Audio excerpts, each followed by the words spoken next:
America के California में अगले कुछ दिनों के अंदर एक बड़ा उत्तरी चक्रवात आने वाला है। इसको हिलेरी नाम दिया गया है, जो फिलहाल मैक्सिको की तरफ से बढ़ रहा है। रॉयटर्स के मुताबिक हिलेरी कैटेगरी 4 चक्रवात है। अमेरिकी तट से टकराने के बाद आशंका है कि इसकी वजह से अमेरिका के 3 राज्य कैलिफोर्निया, एरिजोना और नेवादा में एक दिन के अंदर 1 साल जितनी बारिश हो सकती है। न्यूयॉर्क टाइम्स के मुताबिक मैक्सिको के बाजा कैलिफोर्निया में अगले 2 दिन में 10 इंच बारिश की चेतावनी दी गई है। इसकी वजह से मैक्सिको और कैलिफोर्निया में बाढ़ की भी आशंका जताई गई है। अमेरिका के national oceanic and atmospheric administration के मुताबिक ये तूफान पहले मैक्सिको से टकराएगा और फिर कैलिफोर्निया की तरफ बढ़ेगा। हालांकि ये तूफान लगातार नॉर्थ की तरफ बढ़ रहा है। ऐसे में अगर पहले कैलिफोर्निया से टकराया तो पिछले 84 साल का सबसे बड़ा उत्तरी तूफान होगा। सदर्न कैलिफोर्निया में पहली बार एक कैटेगरी 4 चक्रवाती तूफान के लिए चेतावनी जारी की गई। यूक्रेन पर रूस के हमले के बाद अमेरिका और यूरोप समेत कई देशों ने रूस पर प्रतिबंध लगा दिए हैं। 2 महीने पहले G7 देशों की बैठक में रूसी जहाज, विमान और रूसी हीरो पर भी पाबंदी लगा दी गई।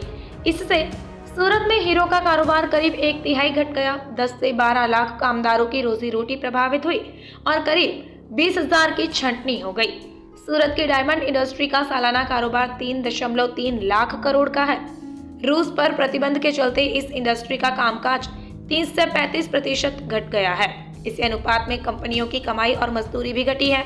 गुजरात डायमंड वर्कर्स यूनियन के वाइस प्रेसिडेंट भावेश टांक ने बताया कि 10 से 12 लाख डायमंड कटिंग पॉलिशिंग श्रमिकों का रोजगार प्रभावित हुआ है। साल भर में करीब 20,000 कर्मियों की छंटनी हुई है। एयर इंडिया के बाद टाटा ग्रुप अपनी budget airlines air India express के लोगो और लिवरी में बदलाव करने की योजना बना रही है। हालांकि टैलेंट कल्चर में किसी तरह का बदलाव नहीं किया जाएगा। न्यूज एजेंसी PTI से एक अधिकारी ने बताया कि अगले 2 महीने में एयरलाइंस नए लोगो और लिवरी के साथ अपना पहला विमान लॉन्च करेगी। अधिकारी ने कहा कि स्मूथ ऑपरेशन के लिए अलग अलग फेज में एयरलाइंस की रिब्रांडिंग की जाएगी। अलग tail design Air India Express को एयर इंडिया से अलग बनाती है, जिसके पूरे बेड़े में एक समान डिजाइन होती है। इससे पहले गुरुवार को एयर इंडिया ने अपना नया लोगो और लिवरी अनवील किया था। दुनिया भर में 1 अगस्त की रात को सुपरमून दिखाई दिया। इस दौरान चंद्रमा का आकार सामान्य से 14% बड़ा दिखाई दिया। चांद 30% ज्यादा चमकीला भी नजर आया। सुपरमून तब होता है जब पृथ्वी और चंद्रमा के बीच की दूरी सबसे कम हो जाती है। इस वजह से चांद ज्यादा बड़ा और चमकीला दिखाई देता है। सुपरमून को देखने पर ऐसा लगता है कि जैसे पृथ्वी के करीब आ रहा हो। 1 अगस्त को चांद पृथ्वी से 3,57,264 किलोमीटर दूर रहा, जबकि आमतौर पर यह सबसे दूर 4,05,000 किलोमीटर और सबसे करीब 3,63,104 किलोमीटर होता है।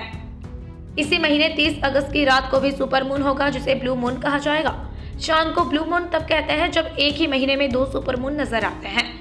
आखिरी बार सुपरमून 7 अगस्त के महीने में साल 2018 में नजर आए थे और अगली बार ऐसा साल 2027 में भी होगा। एक बार फिर अमेठी उत्तर प्रदेश का पॉलिटिकल हॉटस्पॉट बनने जा रहा है। कांग्रेस के नए प्रदेश अध्यक्ष अजय राय ने दावा किया कि राहुल गांधी अमेठी से चुनाव लड़ेंगे।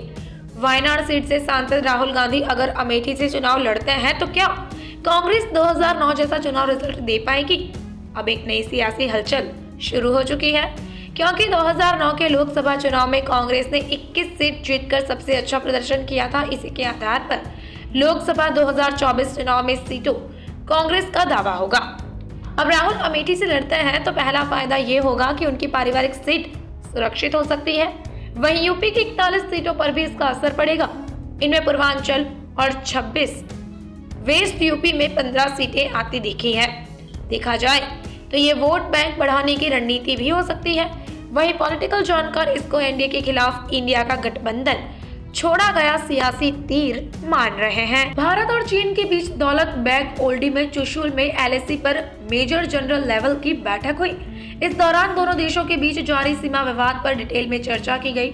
मीडिया रिपोर्ट्स के मुताबिक मेजर जनरल PK मिश्रा और मेजर जनरल हरिहरन ने भारत का प्रतिनिधित्व किया। बैठक में देपसांग प्लान और CNN जंक्शन के मुद्दे का समाधान निकालने पर चर्चा हुई। यह बैठक भारत चीन के बीच 14 अगस्त को हुई 19वीं कमांडर लेवल की बैठक के बाद की गई है, जिसमें दोनों देश विवादों के बातचीत और समझौतों के जरिए सुलझाने पर राजी हुए थे। दौलत बेग ओल्डी देशपांग के पास है, जहां चीनी सैनिक लगातार भारतीय सैनिकों की पेट्रोलिंग में रुकावटें पैदा करते रहते हैं।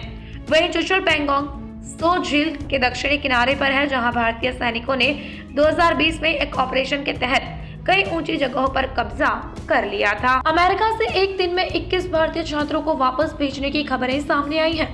मीडिया रिपोर्ट्स के मुताबिक इसकी वजह वीजा और डॉक्यूमेंट्स में गड़बड़ी बताई गई है। ये छात्र आंध्र प्रदेश और तेलंगाना से हैं। इन स्टूडेंट्स ने दावा किया है कि उनके सभी डॉक्यूमेंट्स पूरे थे और एक कॉलेज में एडमिशन मिलने के बाद अमेरिका जा रहे थे।